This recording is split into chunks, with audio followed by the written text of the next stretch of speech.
Good morning everyone. Today we're with Helen Taylor. We are doing a silo analysis and sample of the silo that we did. We did third cut and we are using this third cut. We're going to be using it for the next couple of months. So what we're going to do today is take a sample, have a look at it. Helen comes and sees what's in it. Right, basics. Let's go basics, Helen. Yep. So we're looking at the silo and then we're looking at, what are we looking at? Right, okay, so really the most important thing that we're doing at this time of year is evaluating what we've got in this clamp. This is going to provide the basis for all our feeding throughout the winter. Yes, this is going to be our main stuff, isn't it? Our grass silo. We feed grass silo. That's a big thing for us, is grass-fed cows, outside and inside. So this is like probably up to 70% of our diet. So it is very important, isn't it? So we just need to know what we've got in the clamp. So we're going to take a sample today, which is going to go down to a laboratory to be tested for protein, fibre, energy content. These things are really important. We need to know how much energy we can get out of this clamp of silage, and then we can look at making a diet that will fit in well with everything else that we're going to be using on the farm, like all the other bought-in feeds. So we just need a small sample of what we've done. You'll see that the face is quite not as tidy as it normally is. The face over there is a lot better. That is where I use the shear grab. But some of you may know if you follow me on Instagram and Snapchat, my shear grab is under a bit of construction. The brakes went on it when we were doing the big bales. So on the Monday last week, we got the mechanics in to sort the brakes out and they still haven't fixed it. They're coming today, hopefully, fingers crossed, to fix it. So you'll see that the face isn't as clean as we'd like. I'm doing all this with the 885 loader tractor muck grab. So I don't think it's too bad. It could be a lot worse. The thing is to make sure you're always getting onto it, because here because we're opening it up a bit more, we'll get a lot more waste because there's so many more. It's not a clean cut, is it? No. So my idea at the moment is to kind of eat here, and then because that's on a clean face where the shear grab is, don't touch it because it's already, I can just do this face and it should be coming in the next couple of days. And hopefully then we're cutting down any risk of moulds and contamination that potentially might cause problems when we're feeding because cows won't eat it. If it goes black, they won't bother, will no, they? And then you're mixing it with a load of it into the Keenan, and then intakes will drop, and then you'll have more left in the trough, and then you have to spread it on the fields, which is a cost, and obviously you don't want cost. And again, what Helen is here is doing is how much milk and quality of milk we can get through it with the feed we're doing, but through the cake, if that makes sense. So if we're on like I don't know what kind of protein we're looking at on a silo. Well, I would guess, looking at it, this is probably going to come in somewhere between 13 and 14%. 13 and 14% protein. And so what we'll look at is mixing the cake that's in the parlour and the blend that we've got in the big bin, and then mixing it to what we want, what kind of butter fats we're going for, proteins, and then what kind of yields we're going for. We kind of go for we've changed in the last 2 years. Better quality milk for the raw milk and for our milk that we sell on the doorstep, because it is important for us for that high quality. And we've changed the breed of cows we've got as well to improve the quality. Milk yields have probably come down a little bit, but the quality of milk has definitely risen. Yeah. So what we'll do is take a little bit of sample. Let's say Helen will.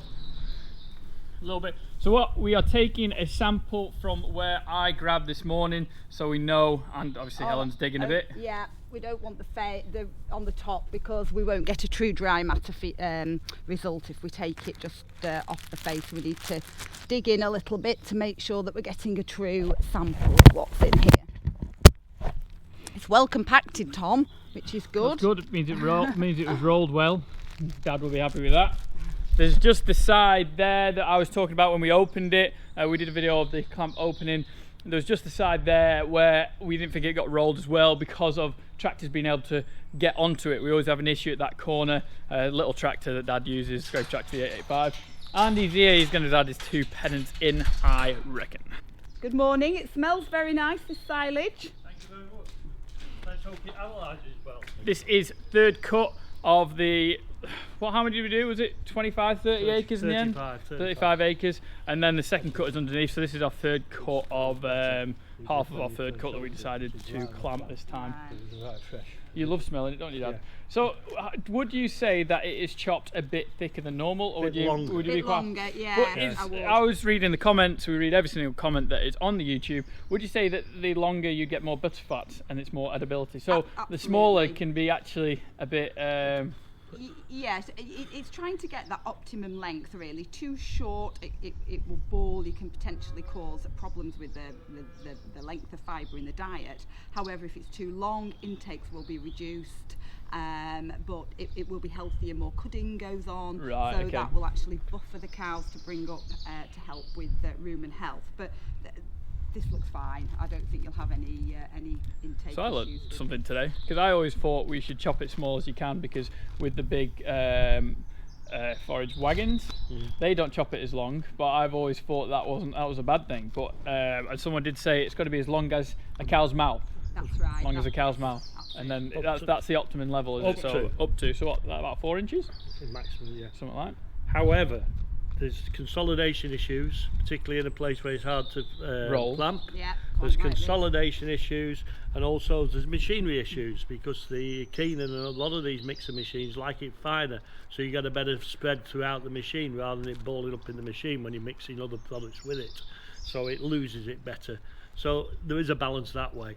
But also in carting, if you're carting a trailer full of stuff, you can generally get more weight when it's chopped finer. Chopped finer. Chopped Yeah. finer, and there's those issues as well. So, but our biggest thing is clamp size, consolidation, and also mixing with the Keenan. I think it mixes better if it's a little bit finer chopped. Cool. Right. So Helen will get that sorted out. You will send us a piece of paper, won't you? And it gives us. Certainly will. You can come out. You can come back and have a chat on the camera as well, if she wants. And then what we'll do, we'll come back to it and we'll get the analysis and see what it's like. I think we're getting the other clamp analyzed as well. Some people are saying, why don't you keep using that? Well, we are hopefully going to use that clamp for young stock in winter, so that's why I wanted to stop using that clamp over there. That was one of the comments that was in the last video as well of opening this. I've left it that. Oh, before we leave, so some people, quite a lot of people were saying, well, we opened this after 18 days of being in here. What would you say is the optimum time to leave it? But you can leave it. I know some people who do non-grazing systems who leave it after about 14 days and then they're into it straight away. Yeah. So you just need it to settle down and start fermenting, really. You need the fermentation. Would you say this is any issues in this? No, this looks. Bang on. This, when you opened it, as I said, it felt still a little bit warm and it was still fermenting. Now, because we're back at what? 2-3 yards off the face. We'll be another 10 days into it. 10 days. You can tell it's totally cured. It's up and running, this stuff. We did get a lot of comments. There must have been about 10 comments saying it's open too early. But like I say, we had to open it because I want to save that other clamp. Yeah, save the other clamp for winter. And also, as soon as we've cleared this barn, it becomes a stock barn. We put cattle in here. I mean, we've got to clear this to bring some cattle that come in, have to live in this barn. This is the trouble being a very small farm with very limited spaces. And that's why we've got a roof on it as well. Guys, okay, we are going to see the analysis when it comes back. No. I think I'm going to end the video there, just because that was a lot of talking. So we're up to about 8 minutes, and I think my normal videos are a bit more active and they're a bit more going. So I'd like to, don't want to go too long with the talking, and we get the analysis back. Today, me, Helen, and Dad sat over the kitchen table. We're going to chat about it and what it came about. So what I'm going to do is put that video up on Wednesday. I'm also going to show you the clamp now. The clamp is so much better now without using the muck grab and actually using a shear grab. It's so much more cleaner, and you get to see second and third cut on top. And what I'll do, we'll do the video tomorrow, the start of the video, and just show you the difference. And I want to show that my clamp is not normally like that. That was just using the muck grab on the 885. It shows how good the Manitou is with that shear grab. I know Dad says it's not as bad, but it's so much better than Manitou. Guys, so I hope you enjoyed the video. Please give it a thumbs up if you did. Subscribe to the YouTube channel, we really appreciate it. And we will see you on Tuesday, if not Saturday, and I'll show you the rest of the video on Wednesday of the analysis and how it comes back, because we've got more on Friday, so it's going to be 3 next week. Also, if you watch to the end, so funny little game, if you watch to the end, I think we should have a bit of a code word, and my code word is something to do with Moon. Look, Moon is chilling over there. Hey Moon. She's just chilling, she was sleeping. She was here before, but she likes being cold for some reason. She's a proper polar bear. So mention something about Moon, maybe Moon's cool, or Moon's grown, or something like that, so we all know if you watch it to the end. And yes, we do need to put some pictures up. I've got a great picture on my Instagram yesterday, which was Thursday. Yesterday of cows eating the beef video. You know, the thumbnail for the beef video, blew it up and it looks great. So I'm thinking of putting a picture back there. So yeah, again, rambling on a bit. We're going to get back to some exciting stuff on Tuesday. guys, thank you very much. I hope you didn't get too... It's just not normally my videos. My videos are a bit more exciting. I like to do a little bit of movement. That's what it's about, farming. But yeah, this is really important as well. Hope you enjoyed it. See you in a bit. See you later.